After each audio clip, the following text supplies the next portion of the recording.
Hello and welcome to today's session. We are going to be focusing on releasing and resetting around your lower back. This session will be especially good for you if you're suffering from lower back pain or if you're just feeling stiff or uncomfortable around your lower back and pelvis area. These are the exercises that I've found personally most helpful for my own recovery from lower back pain, and they've also been really helpful for many clients of mine, so I hope you find them useful too. The only thing that you'll need today is a cushion or a block if you like to use that in seated, and similarly if you use something behind the back of your head, you can go grab that now. So we are going to start by lying down in a relaxation position on the floor. So take a moment to find yourself lying on your back with your feet hip distance apart and in parallel, and just take a moment to settle your body onto the floor. If you use a head cushion, you can place the head cushion behind your head now. Sink the back of your pelvis heavy into the floor. Sink the back of your rib cage heavy into the floor, and then allow your skull to really drop down into the floor as well. We're going to begin with pelvic tucks and tilts. So start off by taking a breath in. As you exhale, start to roll your pelvis towards you, drawing your pubic bone higher than your hips. As you inhale, roll your pelvis away from you, gently increasing the arch around your lower back. As you are rolling your pelvis towards you, your lower back will flatten towards the floor. And as you tilt your pelvis away, the arch in between your lower back and the floor will increase. As you're rolling your pelvis towards you, you can engage lightly into your pelvic floor and abdominals. And as you tilt your pelvis away, you can soften the connection to your pelvic floor and abdominals. If there is any discomfort or pain in either direction, you can move to just before the point that causes any pain or discomfort. In this movement sequence, we want to be moving into our comfortable areas. And this movement of rolling your pelvis backwards and forwards is just providing that little bit of mobility around your lower back. Let's finish up here with one last one, and then find your pelvis in a neutral position. Your lower back will be in neutral as well, so a little bit of an arch present in between your lower back and the floor. Moving into some single knee folds, take a breath in, and then as you exhale, draw your left leg in towards you, find a 90-degree angle at your knee, and as you inhale, slowly place your foot down towards the floor, landing it a bit further away from where it first started. Exhaling, drawing your right knee into a single knee fold, and inhaling, placing your foot again a little bit further away from where it began. So both feet are able to be on the floor. We're going to continue here, exhaling to draw one knee into a single knee fold, inhaling, placing it back down to the ground with control. I want you to start to dial up and dial down into your connection to your pelvic floor and abdominals. So you're going to use just enough connection to provide a degree of dynamic stability around your pelvis and your lower back. The idea here being that we're connecting into your deep core muscles, which provide this sense of stability around your pelvis and also around your spine. When your foot is just hovering off the floor, that is when you'll need most connection to your deep core. And as you draw your leg in, slightly less. And then as you're lowering it back down, slightly more again. We're going to take a couple more of these to each side. Keep exhaling to draw your knee in. Inhaling, placing it back down. Trying to keep a sense of relaxation around your upper back, head, neck, and shoulders. We're going to take one last one to each side.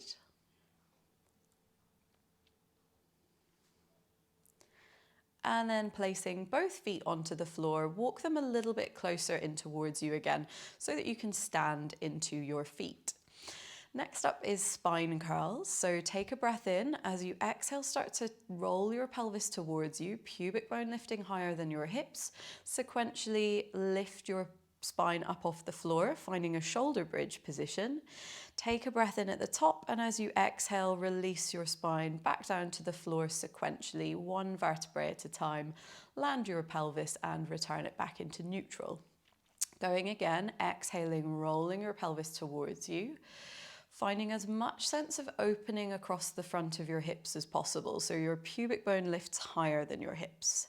Taking a breath in at the top, try to maintain that sense of openness across the front of the hips for as long as possible as you're returning down to the mat, landing your pelvis and then returning your pelvis back into neutral. When you're rolling your pelvis towards you, you might start to lightly connect into your pelvic floor and abdominals, keeping that connection as you're lifting into your shoulder bridge.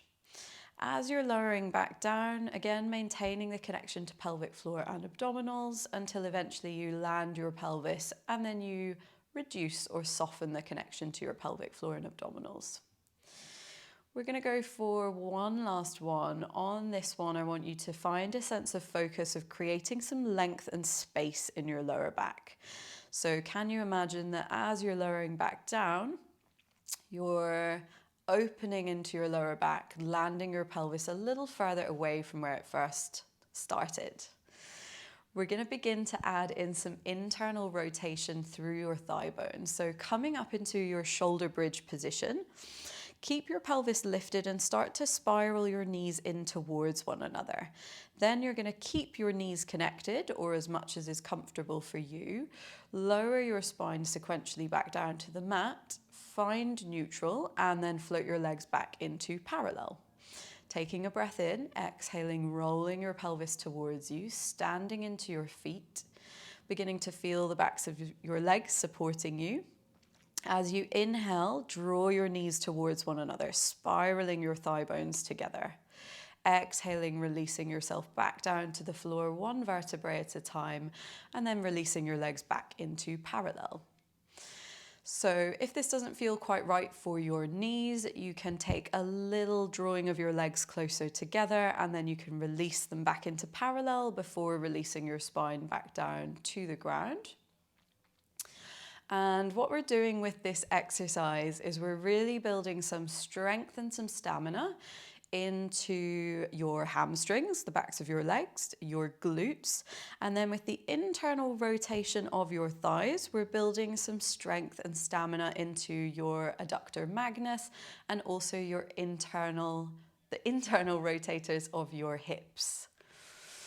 All of these muscles are super important in helping us to maintain a sense of freedom of movement around your lower back, and they act to support your pelvis on top of your legs. We're going to go for one last one of these. And as you do your final one, I want you to think again once more of trying to release your spine down to the floor, creating some space in each and every vertebrae of the spine. Release your pelvis into neutral, release your thighs back into parallel, and then float both of your legs up into a double knee fold position. We're going to move into some toe taps, so bringing some abdominal strength back in.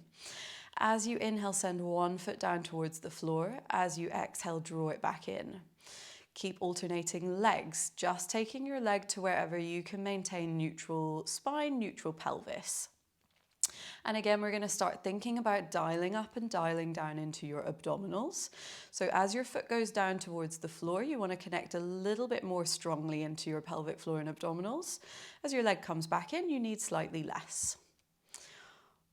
If these are feeling fine for you and you want to increase the challenge, you can draw your legs together and take some double toe taps. Squeezing your legs lightly together, inhaling as you take both feet down towards the floor, making sure you're maintaining neutral pelvis, and then exhaling, drawing your legs back in. Keep going with your singles if that is what's right for you. And make sure you're breathing. We're going to go for one last one to each side, or one last one of your doubles. Drawing your legs back in, have your hands behind your thighs, nod your chin towards your chest, press your legs into your hands and roll yourself up to a seated position. Or you can roll yourself over onto one side and come up to sit, however feels comfortable. We're going to be in a cross-legged or a long frog position here. As I mentioned at the beginning, if you want to just pad yourself out with cushions or blocks, that's absolutely fine. So finding a position that feels like you can lengthen and elongate out of your lower back. Rest your hands down by your sides. Take a moment to lengthen through your spine and root down through both sit bones to the floor. I'm going to be mirroring you. We're going to take some side reaches into rotation. So you're going to float your left arm up towards the ceiling. Begin to sequentially move your spine into a side bend. Reach your arm forwards on a diagonal line, pinky finger leading down towards the mat first, and allow that movement of your arm to bring you into a spiral around your rib cage and your spine. Unfurl, come back into your side bend position, and then release your arm down first and ripple yourself back into center. Going over to your other side, float your right arm up towards the ceiling, sequentially moving through your upper back, keeping both sit bones rooting down to the floor. Reaching forward with your arm, finding this sequential movement, but keeping a sense of elongation and length into your spine as you're going. And then restack, float your arm back down first and ripple into center. Allow your breath to just flow here, so there's not particularly any breathing pattern, but do make sure you're breathing. As you reach your arm forwards, you might want to connect lightly into your abdominals so that they draw back in opposition to the movement of your spine. When you find your side bend, really find that length from sit bone to fingertips. Keep going with this. Finding this really lovely three-dimensional movement. And essentially what we're doing is we're tensioning and lengthening into some of the connective tissue around your lower back, namely your thoracolumbar fascia. We're going to take one last one to each side.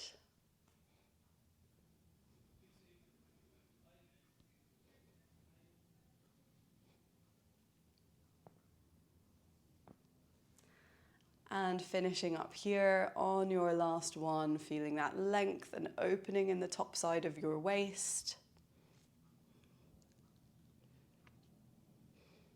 Unfurling, and then finding center. Okay, we're going to come into 4-point kneeling position next. So find yourself on your hands and knees. Hands are shoulder width apart and your knees are hip width apart. Take a moment to find a little bit of length and elongation around your lower back, and we're going to be moving into some angry cats. So start off by curling your tailbone under, ripple this movement through your spine, finding a cat position. Hold the cat position and then start to shift part way back, keeping a sense of roundness into your lower back. Shift forwards, finding your shoulders above your wrists, and then lengthen into neutral. Taking a breath in. As you exhale, you're going to curl into a cat. Take a breath in here, breathing into the back of your body, so expand your ribs. As you exhale, you're going to sit part way back, trying to keep a sense of openness at the front of your hips, pubic bone curled into belly button. Shifting forwards and lengthening as you inhale. We're going again, curling tail to head, finding a lift into your pelvic floor and abdominals. Keeping that lift into your pelvic and floor and abdominals as you shift backwards. Shifting forwards and then softening the connection to your pelvic floor and abdominals. We're going to go for a couple more of these. Again, I want you to think about creating some space and elongation around your lower back. Even with your breath in, expanding your rib cage, feeling that sense of spaciousness around your lower spine and the back of your pelvis.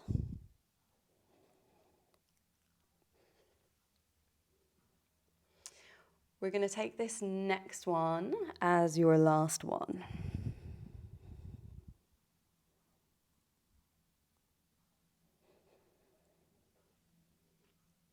And then you can sit yourself backwards onto your heels, facing forwards briefly for a moment, again lengthening through your spine.